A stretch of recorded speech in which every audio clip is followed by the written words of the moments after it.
Right. What's good? What's good?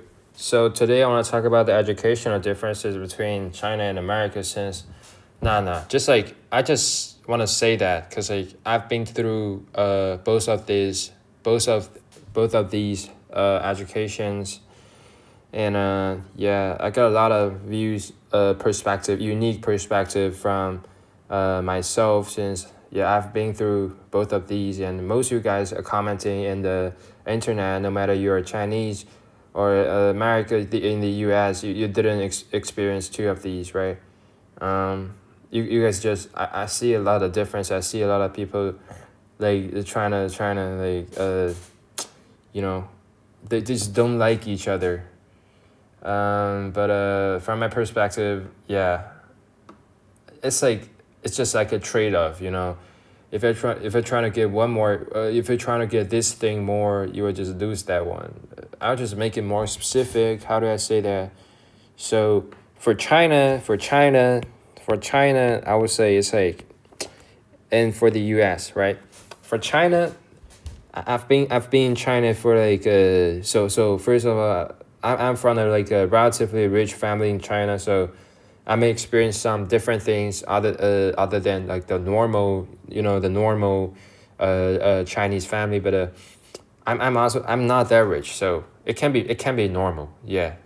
I think I just experience most of the things that majority kids experience in China, right? So in China, when I was like in middle school, yeah, what they do is like it's like you know, like we if you guys know what a monthly test is, it's like you do a test every month, right?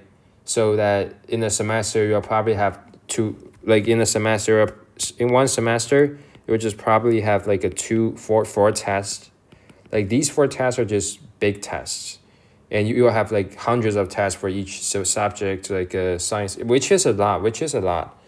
But like there are just four main tests that include every subjects, which is like an eight subjects in total, that happens four times in the semester, right? It's like throughout the semester.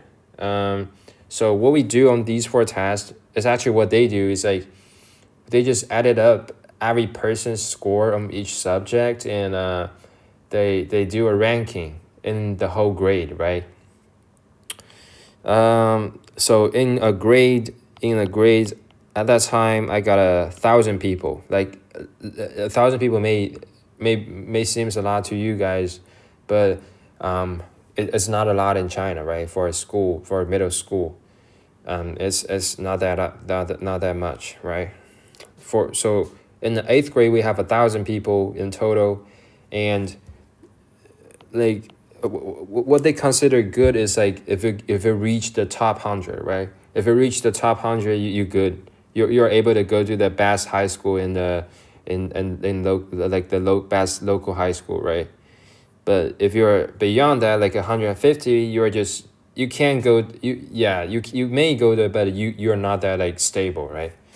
Since like what actually determines whether you go to the best high school or not is not these main tests, like these four tests, is actually a thing called 中考, right? In Chinese is this, and 中考. uh yeah, this is like really stressed because you guys may already heard about like 高考, right? uh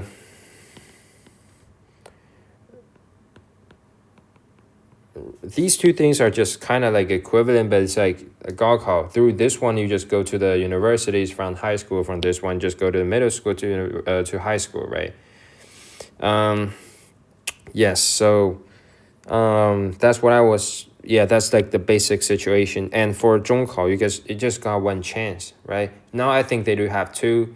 They do have some other policies to prevent like the possibility things, but I felt like it's still like really stressed because you only have like one or two chances to determine your whole life.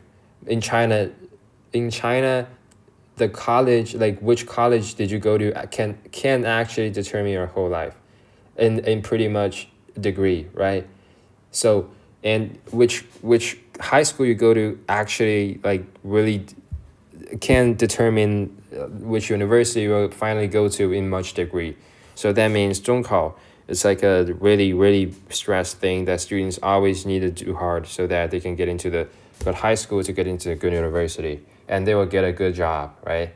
They will get a good job so that they can have a stable life. Yes, that's how their like basic logic works, right?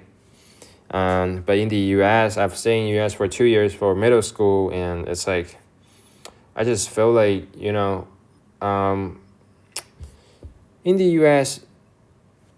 I stayed there for 8th grade and 9th grade. Overall, it's not stressed at all. Other kids, since I go to a private school, other kids right there just chill, and they don't give a fuck about nothing, right? I'm just saying, like, I'm not trying to like say things like American, but like that's like a really precise way to say it. They don't give a fuck about nothing, right? They don't give a fuck about nothing. They just I don't know, like they just keep playing games all day. They play basketball. I got a few 4-star kids in my school, and they just keep playing. Like they don't give a fuck about the grades. And whoever consider grades that much will be considered as a nerd, right? That's I think a really common thing in America. Yeah. They're like most of them don't take proud of their academic. If they do, they're just like weirdos, you know. That's how I think it is in the U.S. And for my experience, I just feel like because like I do play a lot of basketball, right? I was in the A team middle school. That's not maybe that's not a thing in most of the school, but I do make the middle school eight like the best team in the middle school, and I was actually like the best player in the freshman team. Although like we don't play like seriously, we just play for fun, right? And yeah, but I'm not like that nerdy. Like I don't give a fuck about the grades too. That's the reason why I just brought back my mom to back to China. But I just don't give a fuck about the grade. And I play Counter-Strike 2 all day, bro. I just play Counter-Strike 2 with my friends from Hong Kong. Yes, but I feel like there is. But in my school, I feel like there is like not a lot of racism against. There are some people who I do think that are potentially racist, but overall, I think it's all good. Nobody trying to be racist against us. I feel like we just really comfortable at school, comfortable in the community. Yeah, yeah, but I think yeah, which is really good. Which I think is really good. Also, like where do I live? It's like it's not a that was like a boarding school. So I live at my one of my so we are like a K-12 school, which include kindergarten.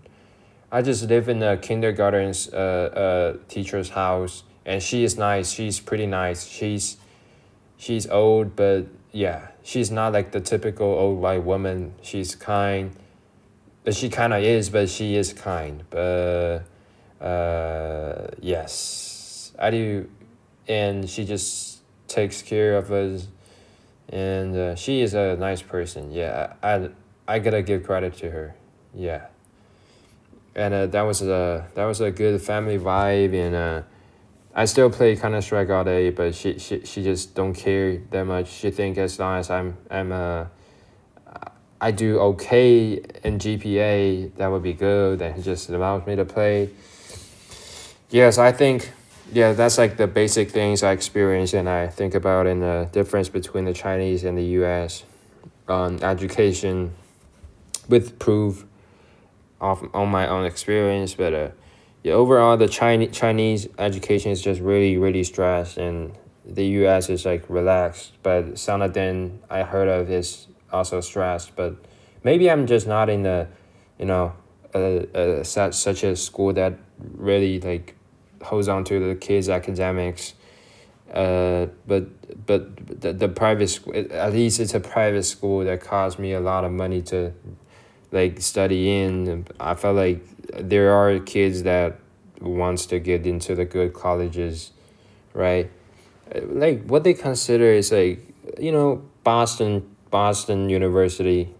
a lot of Chinese students don't consider that good, but Americans do consider that a good university, right?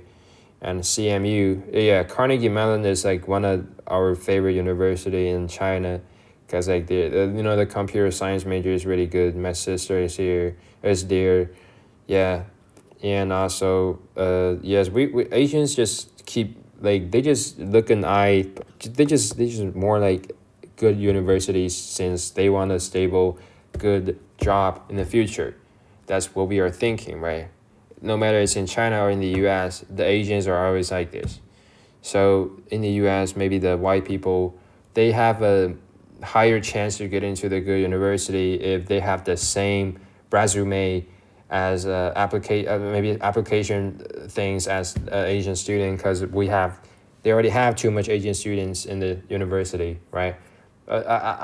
There's like a interesting statistic that I searched up yesterday. So it's like the Asian population only takes up like 7% of the whole U.S. population, but they are actually like half of the students in the MIT is Asian, right? And like 37% of the students in Harvard is Asian. And like and also like there are only like 20% of white students in CMU in Carnegie Mellon, right? Which is really small, because like you're gonna think about this, like Carnegie Mellon, like the white people's population just takes up like more than half, but like 70%, like 65. I'm not about sure number. I'm not sure about the exact number, but it's like 65% population of the whole country, and they only got like 20% in the CMU. Right? That's weird. All right, that's all for today. See you all.